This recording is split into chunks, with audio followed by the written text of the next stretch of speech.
3 sentences in, and you should already know why I'm still breathing, but not sleeping. They tried to steal the spring behind my house. Then they tried to dry the whole valley to make room for their model homes. And when that didn't work, they started taking shots at people like me. My name's Eli Mercer. I grew up where the map shows nothing but trees and a little blued that used to be called Willow Hollow Spring. And for 30 years, that spring was where my father taught me how to fix a broken fence and where my wife liked to sit on a summer night with a mug of coffee and just listen to the water. That's the place they wanted to sell to the highest bidder. And that's the place I wouldn't let go without a fight, not because of money, but because some things are more stubborn than contracts. You gotta understand, this wasn't some backlit argument about property lines. Willow Hollow had been under my family's care since Grandpa Mercer carved the first dam out of cedar and rocks in 1961, deed stamped, witnesses signed, a line in the county ledger that read, "Perpetual Spring Rights."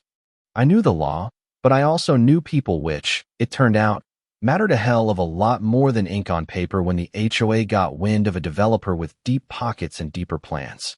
Enter Vivian Hale, HOA president, polished hair, polished teeth, the kind of person who smiles like a town plaque and moves like a stealthy auctioneer.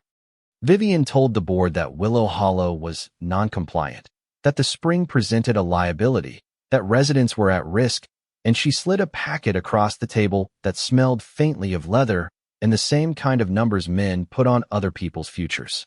The first notice arrived on a Tuesday, a thin, legal-looking envelope with my name and an order: remove the spring structures, restore natural flow, comply within 30 days, or face escalating fines. I remember sitting on my porch in the late light, the paper trembling in my hand. The way the house seemed quieter, like it was listening. I called Vivian. She said, "Eli, it's nothing personal. We're just enforcing standards." Her voice was soft and practiced. I said, "You're asking me to erase my father's hands," and she chuckled in that civilized way and hung up. That was Act 1, the attack, polite and surgical.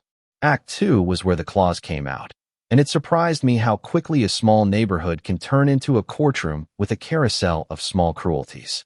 Vivian brought in inspectors who wore badges that looked official until you shone a light on them, people named and paid by the developer across town, Stonewall Creek Developments.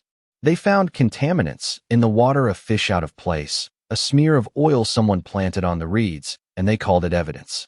The local newsletter printed an op-ed about hoarding water and private dams blocking public utility. Folks I'd waved to since childhood started avoiding my truck. My mailbox filled with thin, anonymous threats at night, spray paint tagging "comply" or "go" on the lane sign. And for a while I felt the thin ice of worry cracking under my feet. But I'm not made of glass. I started to push back quietly at first, then loud as a barn door. I pulled the deed out of the cedar box where Grandpa kept it, called an old friend from law school, Maya Ortega, who still owed me one for teaching me how to splice a fishing line, and we started to build a case. Land surveys, water rights, affidavits from neighbors who'd seen my family tend that spring for decades. I put up trail cameras because I had a feeling people would try to stage incidents. And one night the footage showed a town truck pulling up and a man dumping garbage into the reed bed like it was choreography, his face lit by a flashlight, a badge visible on his jacket that turned out to be a fake. I took that to Maya, and she said, "Eli, this isn't just small-time bullying. There's orchestration here." Her voice was steady. It gave me steadiness back. I also learned the other thing you learn in these fights. Community is contagious. Jane, who runs the bakery down on Route 7, handed out flyers. Old Mr. Cartwright from the tire shop came over with a stack of testimony forms. A young environmental scientist, Dr. Lena Park, ran tests and sent us lab results that read like a small miracle. The spring was cleaner than the municipal intake 3 miles south. Maria Alvarez, a reporter with a nose for injustice, put the story on the front page. Local spring versus developer. Who will pay the cost? The town woke up, and for the first time in weeks I felt less like I was standing alone in the dark. That didn't stop the other stuff. Vivian escalated legal notices ballooned into liens, and the HOA voted emergency measures that would have allowed them to bring in pump trucks to regulate flow. One morning I drove past and saw men in canvas and steel-toe boots prepping what looked like a war against water, hoses, pumps, and a chain of gray trucks. I walked up to Vivian as she stood by one of the trucks, clipboard in hand, and she said, "We're preventing erosion, Eli. For the safety of the community." I said, "You're planning to drain my memories." And she looked at me like I'd used a foreign word. Behind her, a man in a Stonewall jacket smiled like a man who'd already bought the gutters of the world. So I did what men like me do. I kept records. I documented every truck, every phone call, every muted threat, every smear in the paper. I filed counterclaims with Maya's help. I brought neighbors to meetings and made them speak real people, not just signatures about what Willow Hollow had meant to them. When pump trucks came in, we had a crowd. The first pump started, and the water spun like a worried animal toward the highway. I remember the sound of sucking, like someone trying to swallow the sky. A storm was due in 3 days.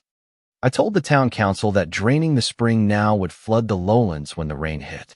They said we were fear-mongering. I said, "Look at the maps." They said, "We have experts." I said, "We have common sense." And then Act 3, the cinematic part that felt unreal until it was happening, hit like a line of lightning. 3 days after the pump started, a weather system rolled up from the south and didn't read the HOA's bylaws. Rain came steady at first, then heavy, then the kind of relentless that cleans the sky and exposes what's underfoot. Without Willow Hollow to catch it, the water had nowhere to go, and neighborhoods downstream turned into rivers. Streetlights reflected in gutters. Cars floated like forgotten toys. The pumps, expensive and loud, couldn't keep up. Vivian stood on the community center steps immaculate, even soaked, and the town was a chorus of curses and sirens and the awful, democratic sound of things going wrong all at once. That's when Maria ran live footage showing our surveillance clips of staged contamination, bank records linking Stonewall's shell companies to anonymous HOA donors, and the mayor announced a temporary halt to any demolition while the county opened an investigation. People who'd been silent were suddenly shouting. Neighbors who'd avoided me now helped haul sandbags. It felt like watching a slow-motion reckoning, evidence unfolding on camera, the kind of proof that makes polite smiles curdle into something else. Vivian didn't go quietly.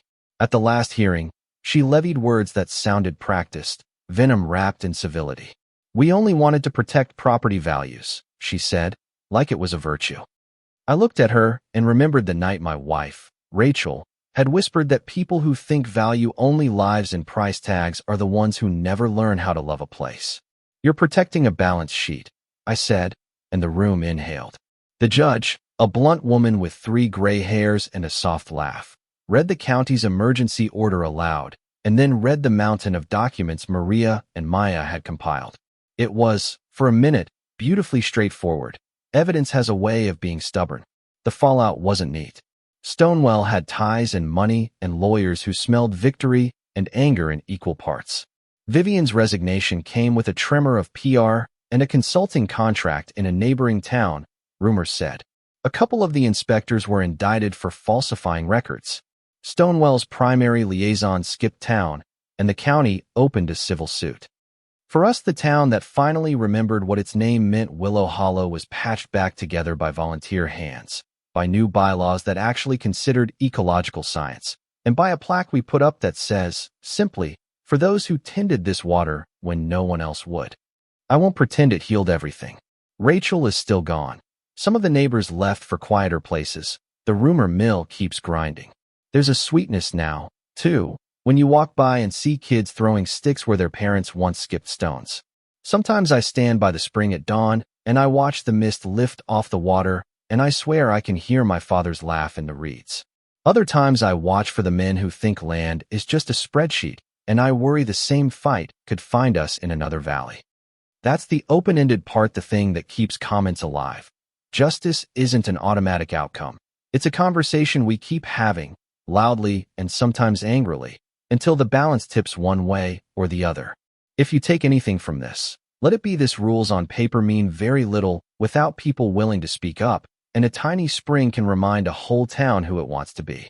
Tell me what you'd do if your home was on the line. Was I right to dig in my heels? Was Vivian just doing her job, or was she something else?